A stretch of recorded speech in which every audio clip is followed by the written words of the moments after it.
Always remember to do your own research and due diligence. It is important to invest in something that we understand and only invest what you can afford to lose since lahat ng investment may risks. So kung gusto mo lang naman sumabay, it is your own discretion. So in this section naman ng video na to, pag-uusapan natin, why would you want na sa team ko kayo mag-register? Kasi pwede naman kayo mag-register sa kung saan. Ano ba yung magiging advantage kung part ka ng team?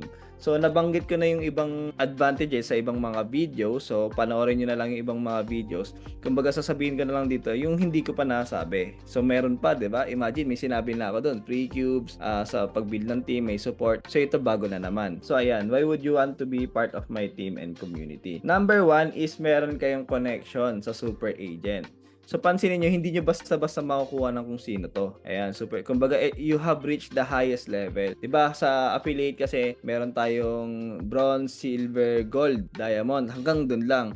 Pero itong super agent, ibang level na to. Kumbaga, binabayaran mo na to dun sa may Cubits Cube itself. So, ayan, pwede mong i-check. Baka may leader ba kayong may super agent. Kasi kung wala, mas advantageous kung may ganito kayong leader. Also, pwede namin kayo masupport din sa mga back-end or direct contact sa mga developers and CEOs. Number 2 advantage is ayun, may credibility din. Kasi meron akong mga pages, mga siguro some of you nakita na ako sa social media, Facebook, Instagram, and TikTok. So ayan, meron na akong contents na pwede rin makatulong sa inyo or credibility na alam mo yun, nandyan na ako palagi to support you. Next is yung tinatawag na community support. So paano ba yan? Ano ba itsura niyan? Example, part ka na ng team. So syempre may GC tayo. Alam mo yun, kumbaga pag may tanong kayo, masasagot agad. Plus, hindi lang kasi Cubits Cube ang meron akong passive income. So dito, nagtutulungan din, sabi natin, marami rin mga experts na nandito sa community. Nag-share din tayo ng other source of income. So ito halimbawa, kanina lang to,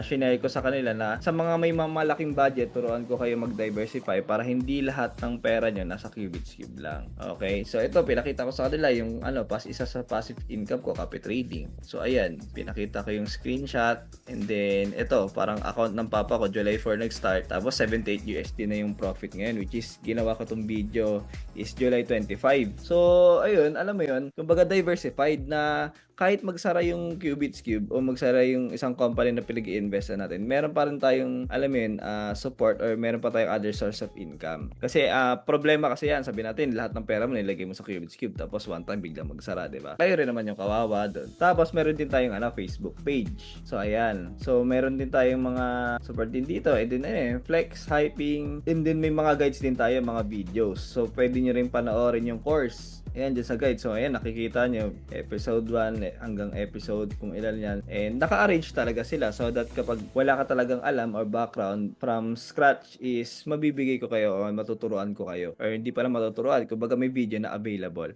na ma-nurture kayo dahan-dahan at maintindihan nyo tong trading na ginagawa natin. Kasi important din na nag-i-invest tayo in something na naiintindihan natin. So, ayun yung mga advantages and panoorin nyo na yung other videos para malaman nyo rin kung ano pa yung advantage ng pagiging part ng team natin dito.